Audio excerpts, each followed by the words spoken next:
భారత్ అలాగే పాకిస్తాన్ జట్ల మధ్య జరిగిన ఛాంపియన్స్ ట్రోఫీలోని భాగంగా ఆదివారం మ్యాచ్‌లో భారత జట్టు అత్యద్భుతమైన విజయాన్ని సాధించింది. 6 వికెట్ల తేడాతో సూపర్ డూపర్ గ్రాండ్ విక్టరీని గెలుపొందింది. అయితే గతంలో ఈ మ్యాచ్ జరగక మునుపు చాలామంది భారత జట్టు విషయంలో, అలాగే పాకిస్తాన్‌పై గెలుపు విషయంలో ద్వంద్వార్థాలతో మాట్లాడుతూ ఎద్దేవా చేశారు. వాళ్ళందరికీ కూడా అటు కోహ్లీ సెంచరీ, ఇటు భారత్ గెలుపు 2 కూడా నోరు మూయించేశాయని చెప్పొచ్చు. అయితే ఇక విషయంలోకొచ్చినట్టయితే పాకిస్తాన్ దిగ్గజాలు పాకిస్తాన్ జట్టును వాళ్ళ దేశంలోకి రావద్దు అంటూ దుమ్మెత్తి పోస్తున్నారు.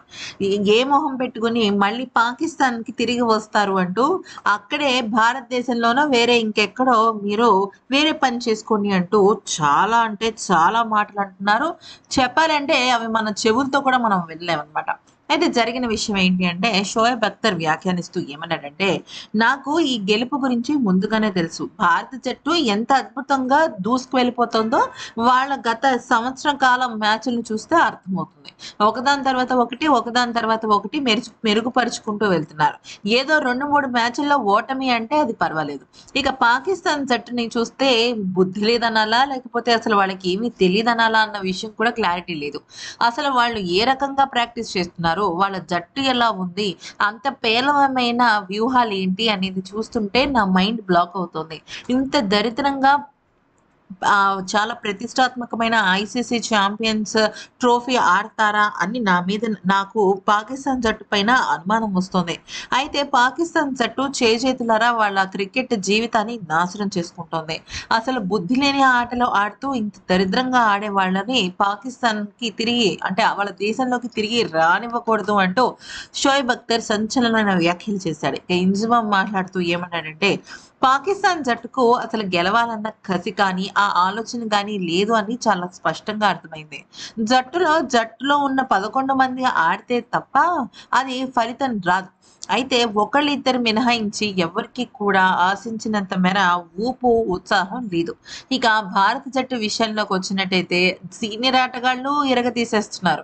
అలాగే కొత్తగా వచ్చిన ఆటగాళ్ళు సీనియర్ ఆటగాళ్ళకి ఇంకాస్త మద్దతిస్తూ ఒకళ్ళ మించి ఇంకొకళ్ళు ఆడుతున్నారు. ఇక వాళ్ళ ఆట గురించి ఏం చెప్పగలం? నిన్న మ్యాచే ఆ ఆటకి నిలువెత్తు నిదర్శనం అంటూ వ్యాఖ్యానించాడు. ఆ తర్వాత వాసిం అక్రమ్ మాట్లాడుతూ ఏమన్నాడంటే, పాకిస్తాన్ జట్టులో ఉన్న 11 మందిని తిట్టడం కాదు. ఆ పాకిస్తాన్ జట్టు నడిపిస్తున్న బోర్డుననాలి.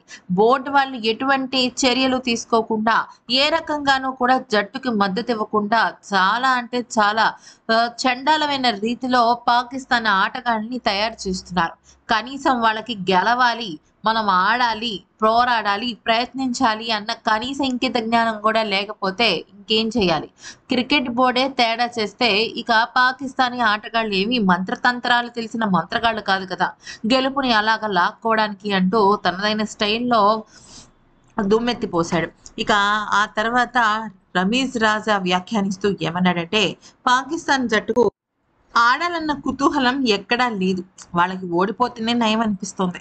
అయితే పాకిస్తాన్ ఆట తీరు కన్నా కూడా భారత జట్టు ఛాంపియన్స్ ట్రోఫీలో మొదటగా ఆడిన బంగ్లాదేశ్ జట్టుకి బహుశా గెలవాలన్న ఊపు, ఉత్సాహం ఉన్నట్టు నాకు కనిపించింది. పాకిస్తాన్ జట్టు గనక ఇలాగే గనక ముందుకు వెళ్తుంటే మాత్రం ఖచ్చితంగా వాళ్ళు కొన్నాళ్ళ తర్వాత క్రికెట్ చరిత్రలో నుంచి పూర్తిగా మాయమైపోతుంటారు. అయితే ఆ జట్టులో ఉన్న కీలకమైన ఆటగాళ్ళు కనీసం చిన్న చిన్న బంతుల్ని, చిన్న చిన్న డెలివరీలను కూడా ఫేస్ చేయలేకపోతున్నారు. మరొక వైపు 36 సంవత్సరాలు కలిగి ఇక రేపో మాపో రిటైర్ అవ్వబోతున్న విరాట్ కోహ్లీలోనో ఉత్సాహం కనీసం పాకిస్తాన్ జట్టు మొత్తానికి కలిపినా 10% లేదు అంటూ ఇక ఊహించని విధంగా స్పందించాడు.